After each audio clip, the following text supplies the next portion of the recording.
padaku seperti yang kau ingini. Jadilah padaku, jadilah padaku seperti yang kau ingini. Sekali lagi bersama. Jadilah padaku seperti yang kau ingini. Haleluya. Mari kita serukan nama Yahweh, kita bangkit berdiri bersama-sama. Sema Yisrael, Yahweh Eloheinu, Yahweh Echad. Sema Yisrael, Yahweh Eloheinu, Yahweh Echad. Sema Indonesia, sema Indonesia, Yahweh Eloheinu, Yahweh Echad. Sema Ambarawa, sema Ambarawa, Yahweh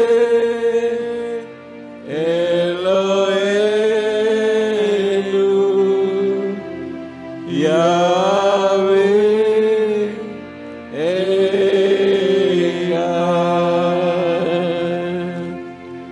Baruch Shem Kevod Malkuto Leolam Waed. Untuk semua kuasa penguasa di udara, engkau harus dengar Yahweh Elohim kita, Dia Echad. Dialah satu-satunya Elohim yang layak dan berhak untuk ditinggikan. Tidak ada yang lain. Oleh karena itulah maka pada saat ini kami memuji dan meninggikan Bapa Yahweh. Sebentar kami akan mendengarkan isi hati Tuhan. Urapi hamba-Mu dan urapi setiap kami yang mendengar firman-Mu dengan urapan yang sama. Agar firman yang ditaburkan dapat kami pahami dan kami mengerti di dalam kehidupan kami. Berikan kemampuan kepada kami bukan hanya untuk mengerti firman-Mu saja, melainkan juga melakukan di dalam kehidupan kami. Jika ada kuasa penguasa roh jahat di udara yang akan merebut kebenaran firman dari hati dan pikiran kami tolak, kami patahkan di dalam nama Yeshua HaMashiach. Pergi kau keluar, tinggalkan setiap hati dan pikiran kami. Karena hati dan pikiran kami hanya kami tujukan bagi kebenaran firman saja. Terima kasih Bapa, berfirmanlah karena hamba-Mu siap mendengarkannya. Kami sambut firman-Mu demi nama Adonai Yeshua HaMashiach. Haleluya, semua yang percaya katakan amin. Silakan duduk, Bapak Yahweh memberkati. Shalom Aleichem. Baik Bapak Ibu Saudara sekalian, pada hari ini saya akan menyampaikan firman yang saya beri judul Lebih Tua Miriam atau Yeshua. Ada 3 jawaban yang nanti saya akan tanyakan kepada saudara. Saudara belajar untuk milih. Pertanyaannya lebih tua Miriam atau Yeshua. Yang pertama Miriam. Yang kedua Yeshua, yang ketiga bukan kedua-duanya. Ya, sekarang saya mau tanya, lebih tua Miriam atau Yeshua? Siapa yang mengatakan lebih tua Miriam, angkat tangan. 1, 2, 3, 4, 5. Yang mengatakan lebih tua Yeshua? Wah, lebih banyak. Yang mengatakan bukan dua-duanya? Wah, 4 orang. Baik saudara-saudara, sebetulnya kalau saudara perhatikan, apa yang akan saya sampaikan ini sedang marak di internet dan banyak orang yang tergelincir imannya hanya karena pertanyaan lebih tua Miriam atau Yesua. Kalau di internet lebih tua Maria atau Yesus, kira-kira begitu ya. Karena Miriam itu nama asli dari Maria, sedangkan Yesua itu nama asli dari Yesus. Sebetulnya Bapak Ibu Saudara sekalian, pertanyaan ini adalah pertanyaan menjebak. Jadi pertanyaan jebakan, sehingga banyak orang berpikir tetapi diarahkan menuju ke sesuatu yang salah. Nah, pertanyaan ini sebetulnya seperti ini. Lebih dulu ayam atau telur? Perhatikan, lebih dulu ayam atau telur? Lebih dulu telur atau ayam? Ya, kan? Bingung kan? Kalau jawaban asal bunyi, tinggal yang mana yang lebih dulu diucapkan. Lebih dulu mana ayam atau telur? Ayam. Lebih dulu mana telur atau ayam? Telur. Kan pertanyaan lebih dulu mana, telur atau ayam? Kan yang diucapkan telur dulu. Jadi sebetulnya pertanyaan lebih tua Miriam atau Yesua itu sama dengan pertanyaan lebih dulu ayam atau telur, saudara-saudara. Dan pertanyaan itu adalah pertanyaan menyerong firman. Inilah yang disebut di dalam kitab Matius 11 ayat 12 sampai ayat yang ke-13. Di sana berbunyi, dan dari masa Yohanes Pembaptis sampai sekarang, kerajaan sorga menderita kekerasan dan para pelaku kekerasan mencengkeramnya. Sebab seluruh kitab para nabi dan Torah telah bernubuat sampai Yohanan. Jadi ayat ini mengungkapkan kitab para nabi dan Torah itu hanya sampai Yohanan tanpa ada gangguan. Artinya ketika berita itu disampaikan, menerima atau tidak? Menerima, puji Tuhan, tidak menerima, ya sudah, hanya sampai situ. Tetapi sejak Yohanes Pembaptis, firman itu diserongkan. Artinya kalau tidak percaya, tidak cukup hanya tidak percaya saja. Tetapi diserongkan supaya orang berubah pikiran. Seperti pertanyaan lebih tua Miriam atau Yesua. Ini orang tidak segampang itu menjawab, saudara-saudara, ya. Nanti saudara akan melihat bagaimana jawaban yang sesungguhnya. Tetapi sebetulnya pertanyaan itu, karena setan tidak terima Yeshua HaMasyiah itu Tuhan, maka diberi pertanyaan yang menjebak sehingga secara otomatis dengan jawaban kita bahwa Yeshua itu bukan Tuhan. Bisa dipahami sampai sini, saudara-saudara. Jadi pertanyaan jebakan itu dimunculkan supaya kita terjebak dengan pertanyaan sehingga kita menjawab dengan jawaban yang tidak tepat, lalu mereka pelintir sehingga secara otomatis Yeshua bukan Tuhan. Intinya di situ, karena setan takut dan tidak terima kalau Yeshua itu Tuhan. Sekarang perhatikan. Lukas 16 ayat 16 sampai 17. Lukas 16 ayat 16 sampai 17. Torah dan para nabi itu artinya Torah dan kitab para nabi ada sampai Yohanan. Dari sejak itulah kemudian kerajaan Elohim diinjilkan dan setiap orang memaksa masuk ke dalamnya. Namun adalah lebih mudah langit dan bumi berlalu daripada satu titik Torah gagal. Jadi ayat-ayat ini bukan menyatakan bahwa Torah tidak berlaku lagi sejak zaman Yohanan. Ini akibat dari kesalahan terjemahan.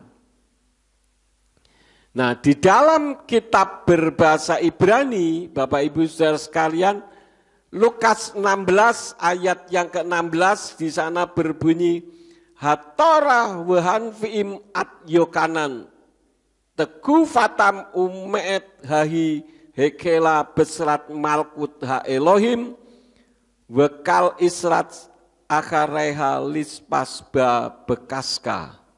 Itu ayat yang ke-16. Ayat yang ke-17-nya, Aknakel yiye lasamayim o laaretz lakalof measyer yipol kots echad min hatorah.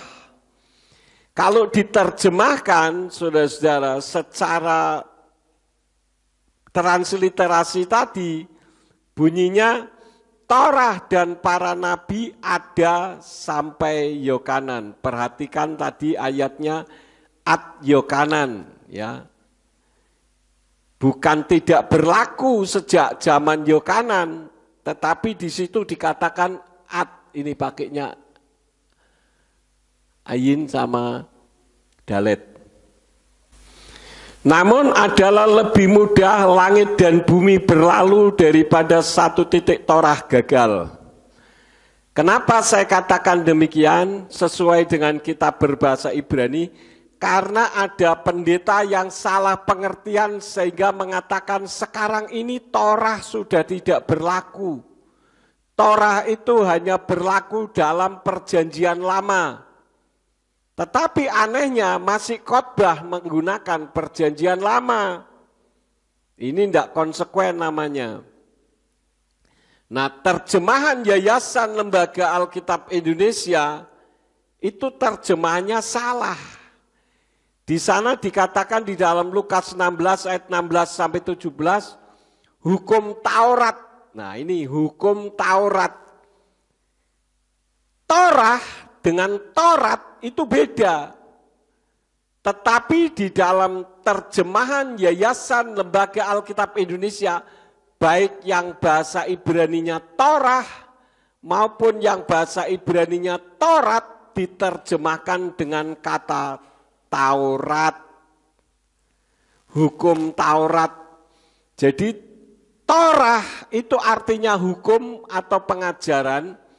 Kalau Taurat belakangnya T itu artinya teori.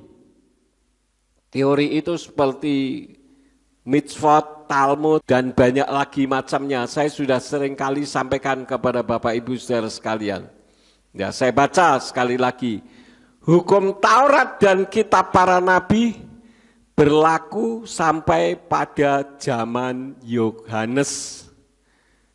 Artinya setelah zaman Yohanes, Torah berlaku atau tidak? Tidak. Nah ini padahal dalam bahasa Ibraninya bukan demikian. Dan sejak waktu itulah kerajaan Allah. Kerajaan Allah itu di mana? Tidak tahu saya. Kerajaan Elohim diberitakan dan setiap orang menggagainya, berebut memasukinya. Dan Yeshua katakan lebih mudah langit dan bumi lenyap daripada satu titik dari hukum Taurat batal. Ini sesuai dengan kitab Matius 5 ayat yang ke-17. Ya, Matius 5 ayat yang ke-17 di sana berbunyi Al-taksefu kifati lehafer hatorah ohan fi'im lo lehafer bati ki'im lemalot. Itu terjemahannya kata per kata ada di bawahnya. Ya, ini di bawahnya. Yang kalau diterjemahkan, janganlah mengira bahwa aku datang untuk membatalkan Torah dan kitab para nabi. Aku datang tidak untuk membatalkan, melainkan untuk menggenapinya. Apa sih maksudnya menggenapinya? Kita seringkali mendengar pendeta mengatakan bahwa tidak ada satu orang pun yang mampu melakukan Torah. Ya kan? Kalau di terjemahan Yayasan Lembaga Alkitab Indonesia dikatakan hukum Taurat, tidak ada satupun yang mampu melakukannya.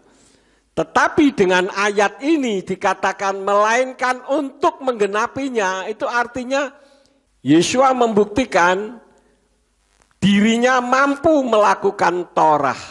Sampai dia harus mati tergantung di atas kayu salib untuk membeli jiwa kita.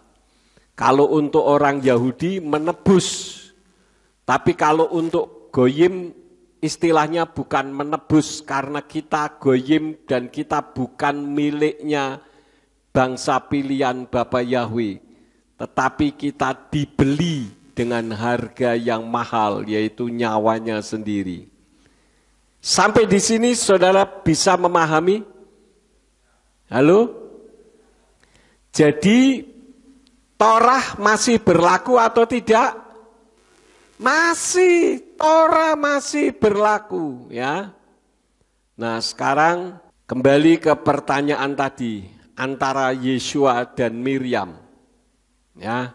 Yeshua dilahirkan secara manusia oleh Miriam. Apakah berarti Miriam lebih tua dari Yeshua?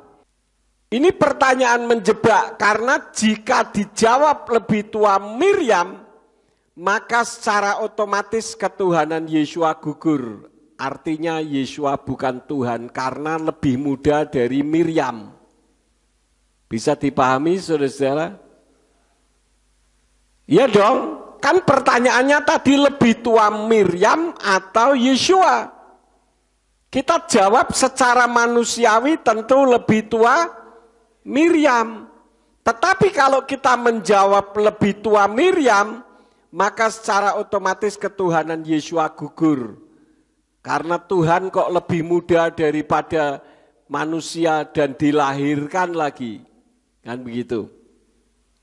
Artinya Yeshua bukan Tuhan.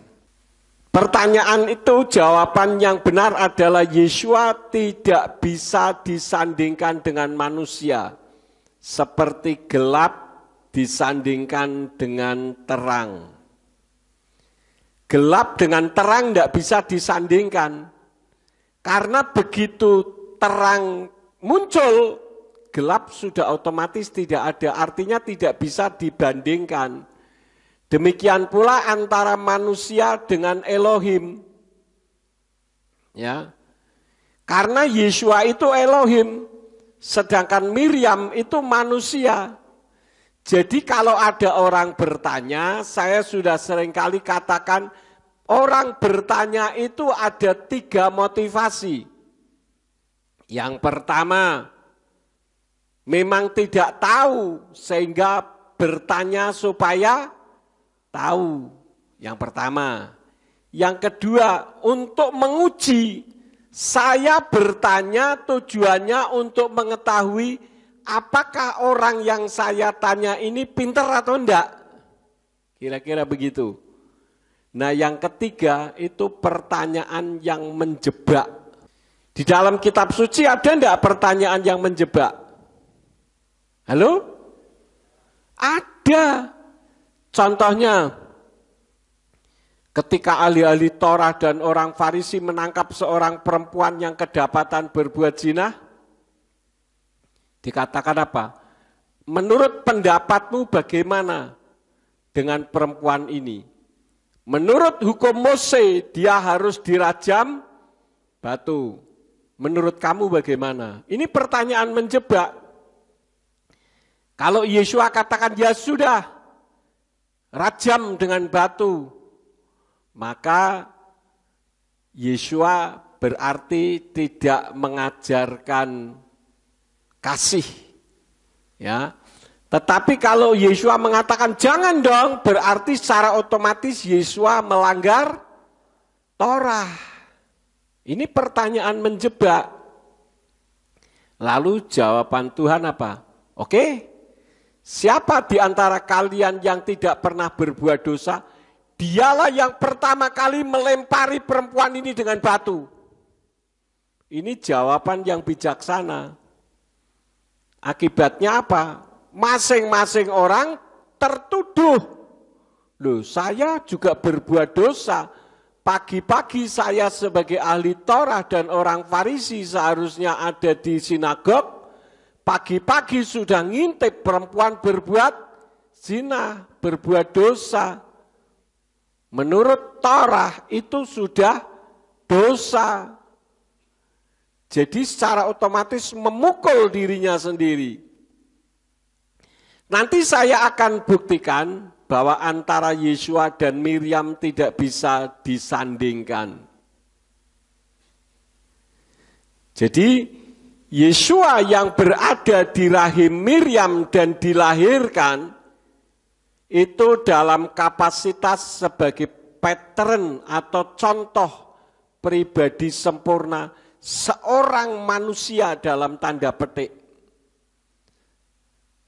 Kalau berada dalam tanda petik maksudnya itu bukan betul-betul manusia, hanya wujudnya saja manusia. Tetapi dia hanya sebagai contoh atau pattern pribadi manusia yang sempurna. Memang ketuhanan Yesua itu selalu dicari-cari kesalahannya, saudara-saudara.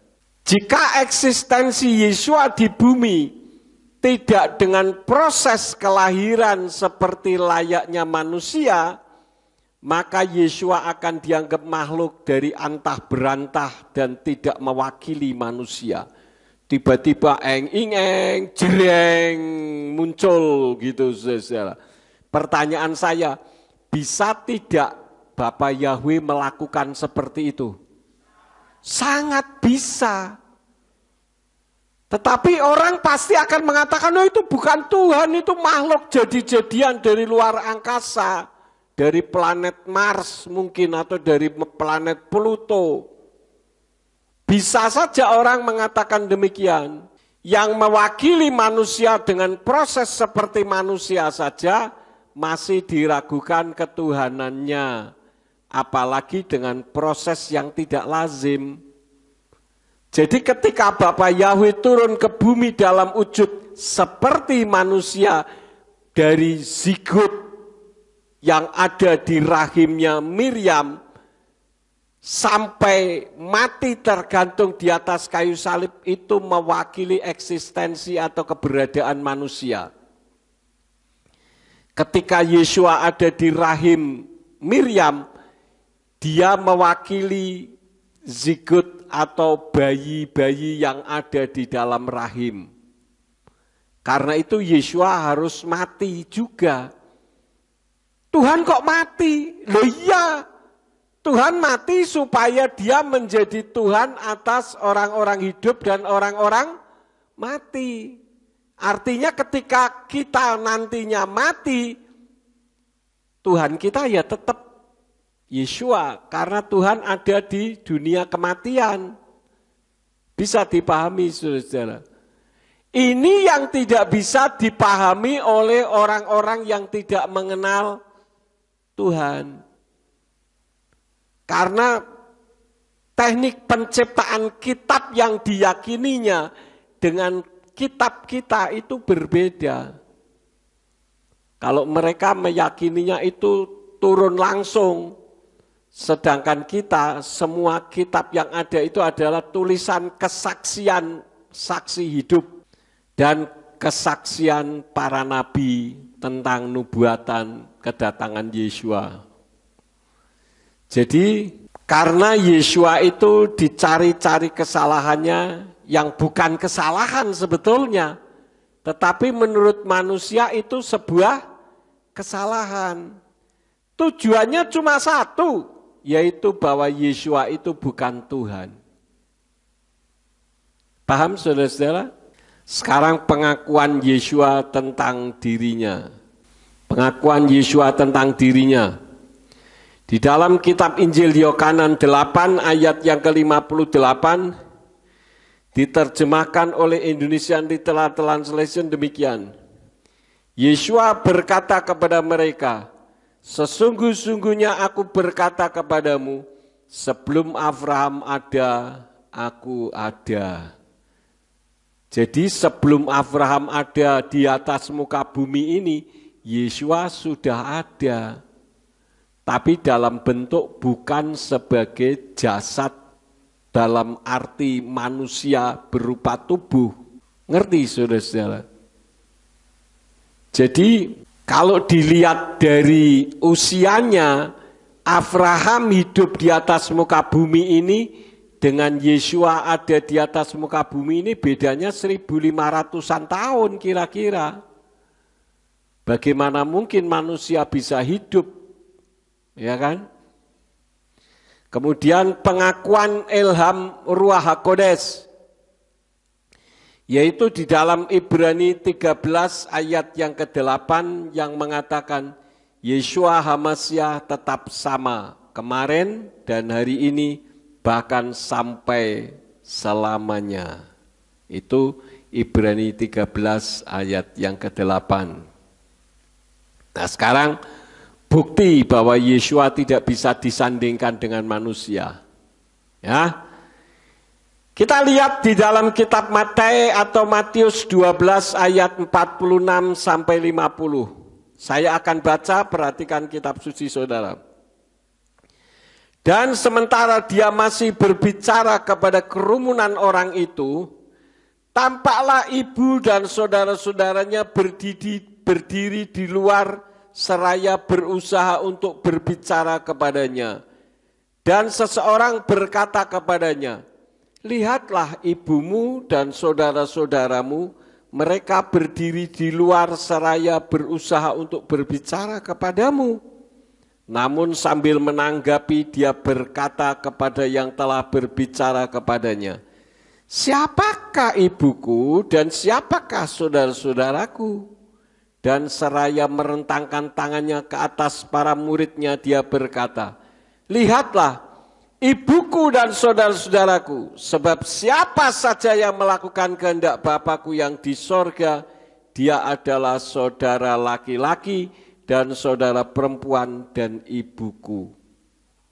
Jadi ketika murid-murid yang ada di luar mengetahui orang tua secara jasmani Miriam dan Yosef ingin nemui Yesua, lalu ada yang menyampaikan kabar, itu orang tuamu ada di luar, ibu bapakmu. Yesua katakan, siapa ibuku, siapa bapakku? Itu bukan berarti Yesua kurang ajar. Yesua tidak mengakui orang tuanya, bukan. Tetapi dalam kapasitas sebagai Elohim, dia bukan siapa-siapanya. Bahkan Miriam dan Yosef adalah ciptaannya. Sampai di sini bisa dipahami saudara-saudara? Halo? Bisa ya? Seperti kata Bapa dan Putra berkaitan soal Elohim. Tidak ada yang lebih tua atau lebih muda. Jadi ini sekaligus merupakan jawaban daripada orang yang menanyakan Bapa dan Putra itu lebih tua mana. Ini sama pertanyaannya, pertanyaan menjebak saudara-saudara. Karena itu kalau ada orang bertanya, hati-hati jangan asal jawab. Terkadang jawabannya tidak harus seperti pertanyaannya. Karena pertanyaan-pertanyaan menjebak. Di manakah bukti bahwa kata Bapa dan Putra berkaitan soal Elohim, tidak ada yang lebih tua dan yang lebih muda? Yohanes 1 ayat 1 sampai 2. Ini saya terjemahkan berdasarkan berbahasa Ibrani dari Brit Kadasa. Yohanes 1 ayat 1 sampai 2 dikatakan Beresit haya hadafar.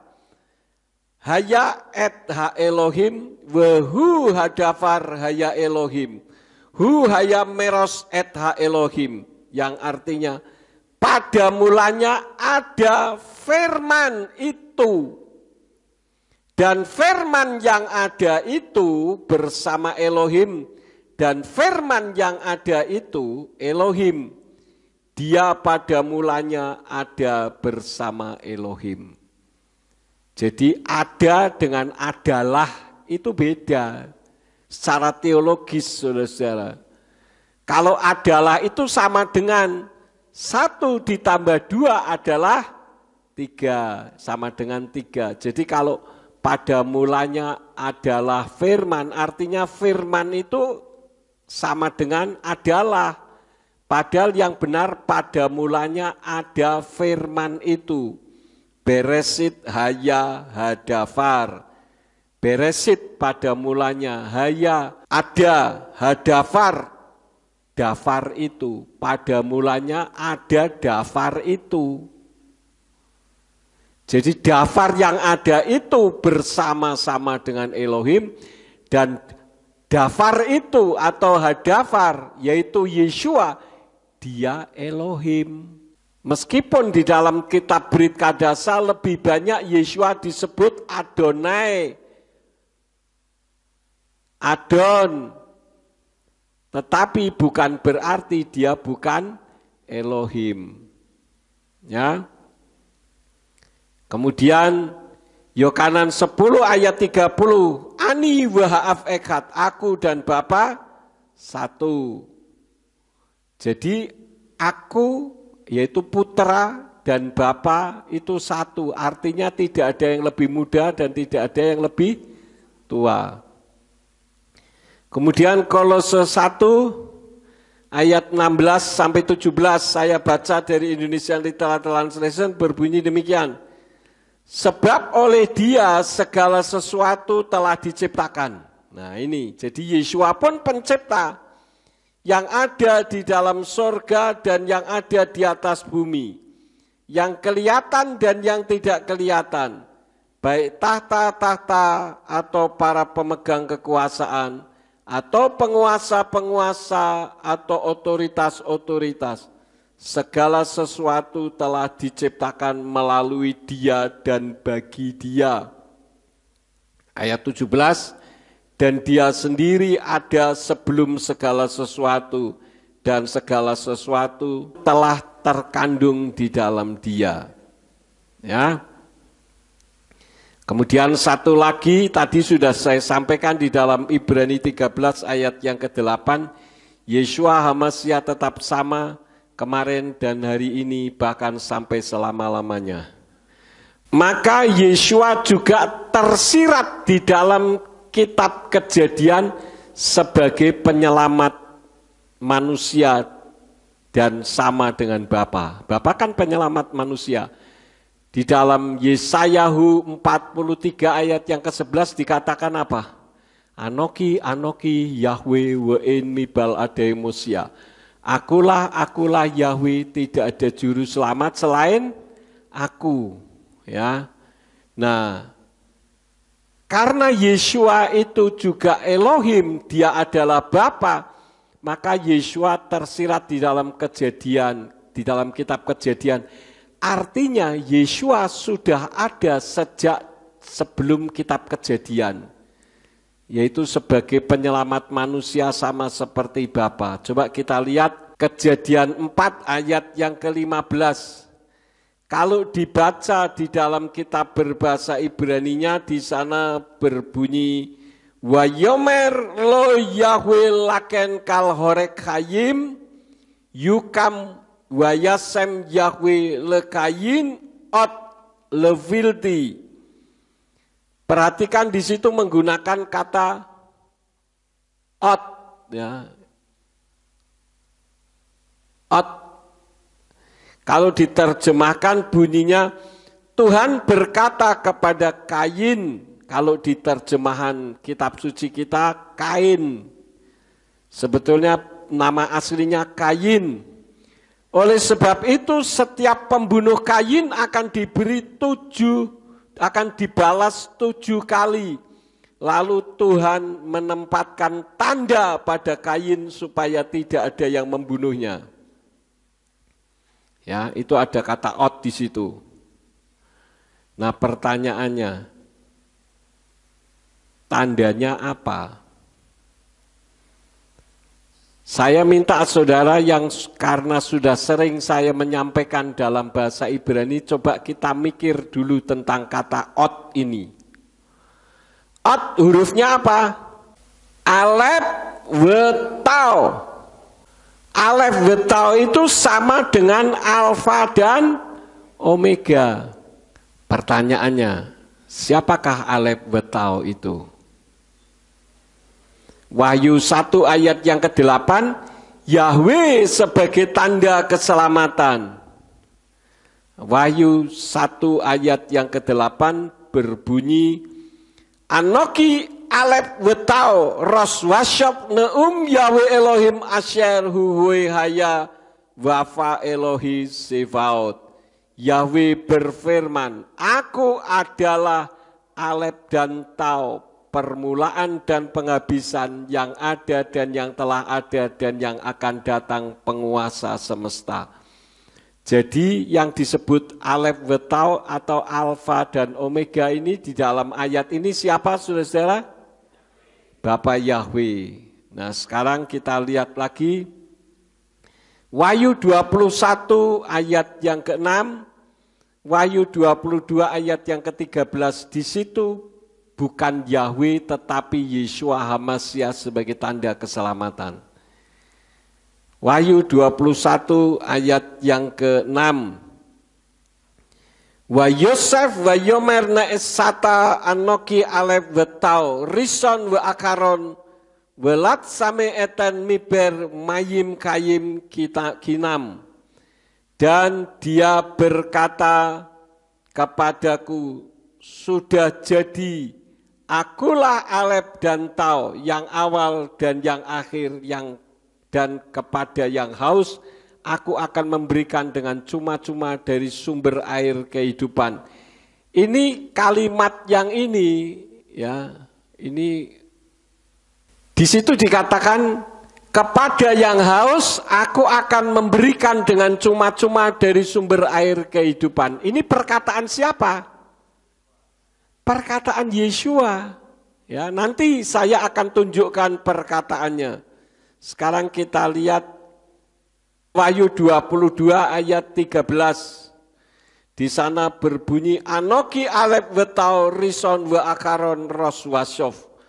Akulah alef dan tau, akulah alfa dan omega, permulaan dan penghabisan, yang pertama dan yang terakhir. Ini yang berkata alef dan tau siapa? Yeshua, jangan ragu-ragu saudara-saudara. Nah, tadi dikatakan ya, kepada yang haus aku akan memberikan dengan cuma-cuma dari sumber air kehidupan. Itu ada di dalam kitab Yohanan 6 ayat yang ke-35. Dan Yeshua berkata kepada mereka, akulah roti kehidupan, siapa yang datang kepadaku ia sekali-kali tidak akan lapar, dan siapa yang percaya kepadaku ia sekali-kali tidak akan haus. Sama enggak? Sama. Ya. Jadi seperti yang diucapkannya di kitab Wahyu 21 ayat yang ke-6. Sekarang bagian terakhir kesimpulannya.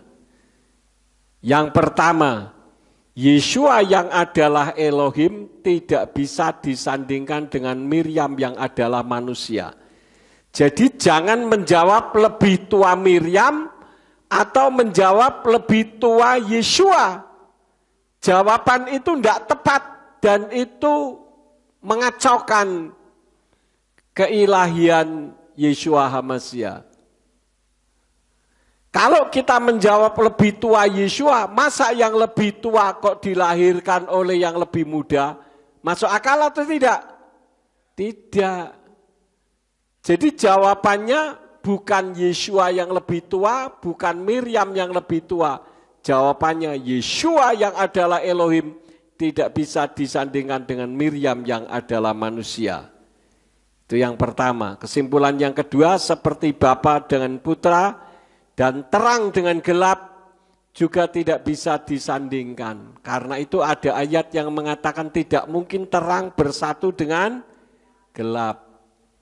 Suami istri kalau yang satu pikirannya jahat, yang satu pikirannya baik, tidak akan bisa bersatu. Pasti ribut terus.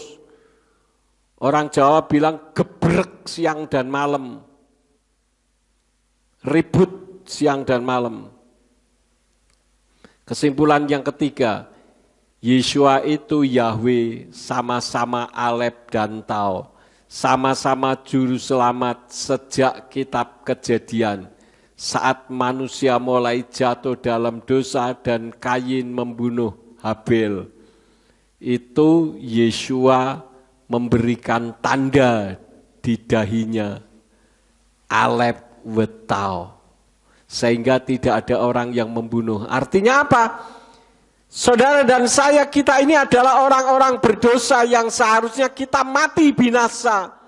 Tetapi oleh karena Yeshua HaMashiach yang Alef Wetau itu, maka kita diselamatkan. Bukan mudah-mudahan, bukan moga-moga, tetapi pasti asal kita hidup bukan menurut keinginan daging, tetapi hidup menurut keinginan roh.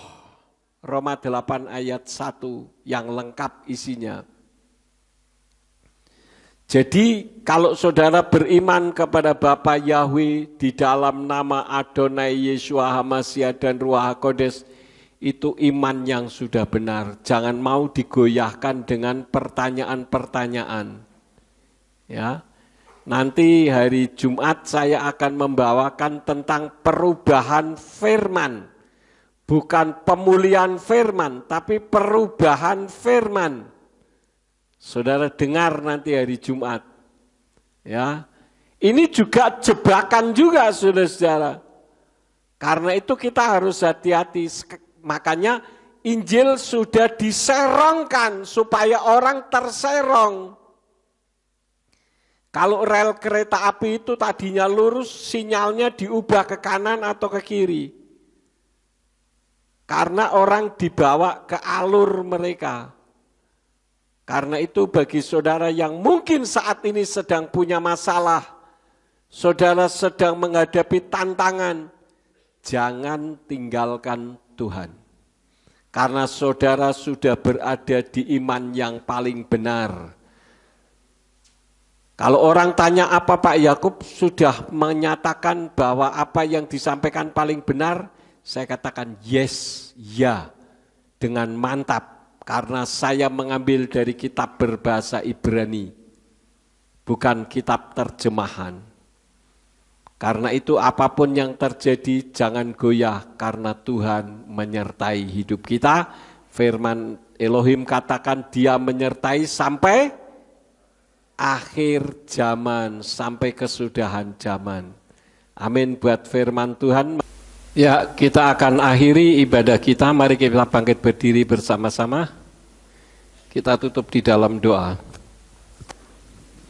Kami mengucap syukur kepadamu Bapa Yahweh, Engkau yang telah memimpin ibadah kami dari awal sampai dengan akhirnya. Firman-Mu telah mengajar kepada kami bahwa Yeshua bukanlah manusia biasa. Yeshua adalah Elohim yang turun dalam wujud seperti manusia. Terima kasih karena Engkau telah menyelamatkan kami. Kami berdoa untuk tangan-tangan yang memberikan korban tatangan untuk pekerjaan Tuhan di tempat ini. Kiranya Engkau memberkati ya Bapa.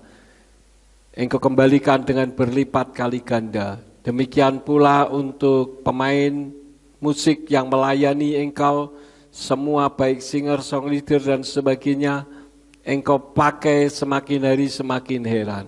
Kalau sebentar kami akan pulang, kirim malaikat Tuhan untuk menjaga melindungi kami, jauhkan dari mara bahaya malapetaka di jalan, baik yang ke Sleman, Jogja, yang ke Semarang maupun yang ke Salatiga, serta yang di sekitar Ambarawa.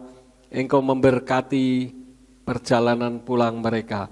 Dan sesampainya di rumah, mereka ada yang akan melakukan aktivitas dalam kehidupan mereka. Apa saja yang diusahakan dan dikerjakan yang tidak bertentangan dengan firman-Mu, kiranya dibuatnyalah oleh Engkau berhasil. Supaya dengan keberhasilan itu dapat dikembalikan lagi guna hormat dan kemuliaan bagi nama-Mu. Terima kasih Bapa, sekarang berkatilah kami karena kami siap menerima berkat daripada-Mu. Mari kita angkat kedua belah tangan kita untuk menerima berkat Yahweh. Yefarka Yahweh weyis mereka, Yahweh memberkati engkau dan memelihara engkau. Ya Yahweh panah oleh kami kuneka, Yahweh menyinari engkau dengan wajahnya dan memberi engkau anugerah. Yesa Yahweh panah oleh kami, Yashem leka shalom. Yahweh menghadapkan wajahnya kepadamu dan memberi engkau damai sejahtera.